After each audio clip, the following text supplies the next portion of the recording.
Une bonne santé est le plus grand des biens. Elle est un gage de bonheur, de travail et de succès. À votre santé.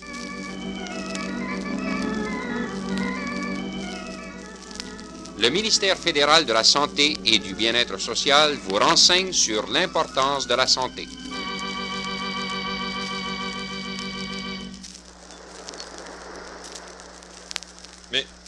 Mais c'est le docteur Trudeau. Pardon? Ah, mais n'êtes-vous pas le docteur? Brisson, oui. Mais que faites-vous dans nos parages? J'ai quelques jours de vacances avec ma femme et mon fils. Je vais les rejoindre au motel. Ah, bon. Mais docteur, vous en avez une mémoire, vous? Je vous ai pas revu depuis. Mon Dieu, je viens d'être reçu médecin. Hein? Ah, oui, mais c'est que le cas qui nous avait réunis était frappant. Vous souvenez-vous? J'y pensais justement en déambulant sur la grève. Oui. Je revois encore cette pauvre petite femme.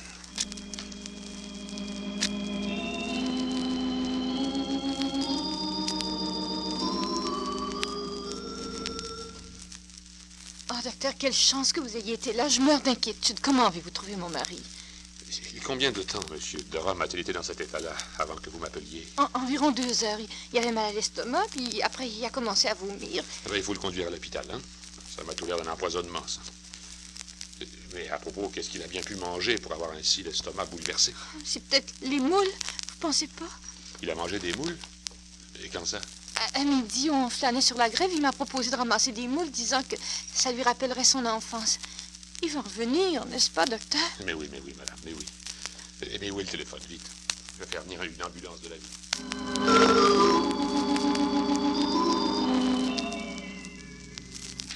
Bon, docteur Brisson. Bon, docteur Brisson. Entrez, s'il vous plaît.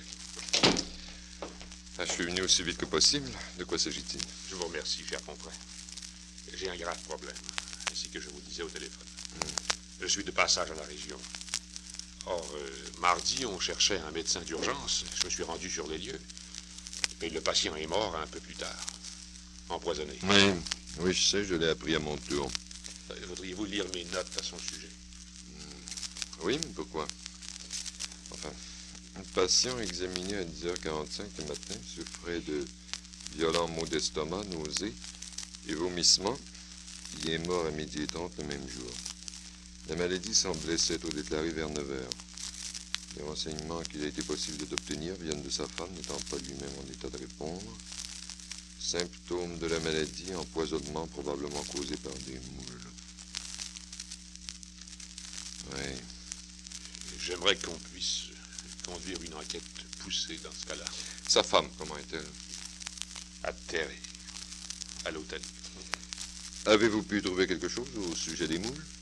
Bien, j'ai communiqué avec le ministère des Pêcheries tout de suite après l'accident. On a cueilli des moules à marée basse. Ces coquillages ont été immédiatement expédiés au laboratoire d'hygiène à Ottawa. Et pas encore de résultats, non? C'est justement à ce sujet que je vous appelais. J'ai reçu un télégramme ce matin. On a injecté une parcelle de moule à une souris qui est tombée raide morte. Alors inutile de chercher plus loin. En effet. Ce rapport concorde avec mon diagnostic. La mort est attribuable à un empoisonnement par un crustacé. Oui. Mais que peut-on faire maintenant pour circonscrire le mal possible? Communiquer avec le ministère des Pêcheries, de la Santé à Ottawa. J'alerte immédiatement l'ingénieur sanitaire. Il faudrait surtout prévenir la population des alentours, n'est-ce pas? Je m'occupe tout de suite de ça. C'est ce qui presse le plus. Heureusement qu'on a eu le temps d'alerter la population au sujet des moules empoisonnés. Déjà, on avait constaté des cas d'empoisonnement qui demeuraient mystérieux, mais qui avaient presque toujours une relation avec les coquillages. À ce moment-là, on ne connaissait pas grand-chose sur le danger qu'ils présentaient. Vous vous souvenez? Il n'est donc pas surprenant que je me souvienne de vous, comme vous voyez. Les méthodes de surveillance se sont bien améliorées depuis. Et la consommation des coquillages ne présente guère de danger, puisque le ministère fédéral de la Santé fait une inspection constante des côtes du Pacifique et de l'Atlantique. Oui, malheureusement, il arrive encore des accidents, si rares soient-ils. Voyez-vous, il faut toujours compter avec la négligence et l'imprudence qui sont des faiblesses bien humaines. Bien, voici un cas, docteur, qui vous intéressera.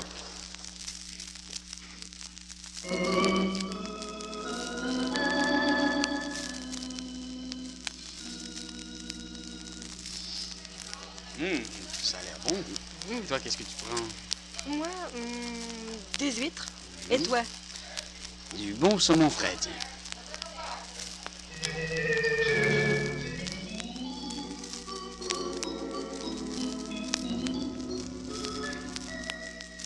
Mais ce régal devait compliquer les vacances de ces touristes, car 2 semaines plus tard...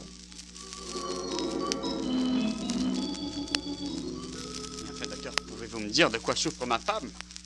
Nous sommes ici depuis 2 semaines, nous ne savons toujours pas à quoi nous en tenir. J'ai bien peur que votre femme souffre de fièvre typhoïde. De typhoïde? Oui, monsieur. Nous en avons trouvé quelques cas cet été et l'on cherche à en découvrir la cause. Alors, toutes nos recherches concourent dans le même sens. C'est-à-dire? C'est-à-dire que toutes les victimes ont pris un ou plusieurs repas là où vous avez mangé vous-même avant que votre femme ne tombe malade. Cet endroit a l'air bien fréquenté. Qu'est-ce que votre femme a mangé là? Vous en souvenez-vous? Autant que je me rappelle, des huîtres. C'est bien ça. Toutes les victimes ont aussi mangé des huîtres avant de tomber malades. Ça confirme mon opinion.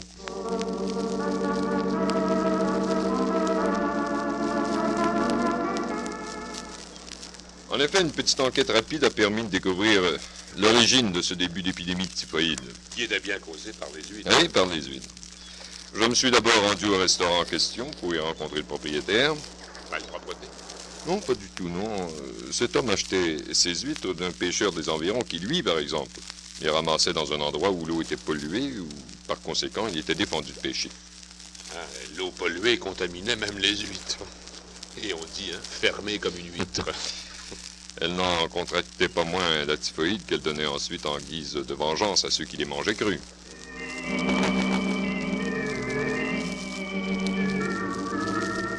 Et alors, docteur, vous prétendez que ma femme a contracté la typhoïde en mangeant des huîtres pêchées dans un endroit où l'eau était polluée? Non, je ne prétends pas, monsieur. J'ai constaté. Je vais poursuivre le restaurant, moi. Non, nous avons fait enquête et découvert que le propriétaire du restaurant était très minutieux et ne prenait aucun risque de servir de la nourriture avariée à ses clients. Qui est coupable, alors? C'est le pêcheur qui pêchait dans un endroit défendu.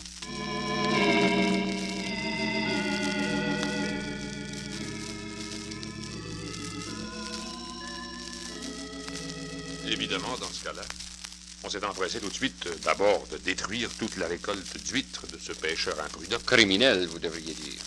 Enfin, disons, criminel, oui, mais criminel sans le savoir. Est-ce que vous chercheriez à l'excuser? Loin de là. Mais cette tragédie, car une épidémie, c'est une tragédie toujours, nous démontre comment il ne faut jamais croire qu'on abuse de prudence quand il s'agit de protéger la santé publique. Des gens, par exemple, trouvent que les inspecteurs du gouvernement se mêlent un peu fort de leurs affaires. Les inspecteurs de l'impôt, par exemple. Ça, c'est une autre histoire. Mais dans le cas des nombreux inspecteurs de santé, il faut bien se dire que s'ils ennuient parfois les gens de leur visite, leur présence est une espèce de police d'assurance qui profite à tout le monde. Bon, en tout cas, certainement pas cette pauvre femme qui a contracté la typhoïde en mangeant des huîtres. Pas elle de façon directe, malheureusement. Il faut parfois des victimes pour alerter les services publics. Et il ressort de tout cela que la surveillance exercée par le gouvernement est justifiable et nécessaire. Le nécessaire est fait pour que les coquillages mis sur le marché soient de toute première qualité. Le ministère fédéral de la Santé surveille tout et, en collaboration avec le ministère des Pêcheries, applique la loi qui prohibe la pêche dans les endroits pollués.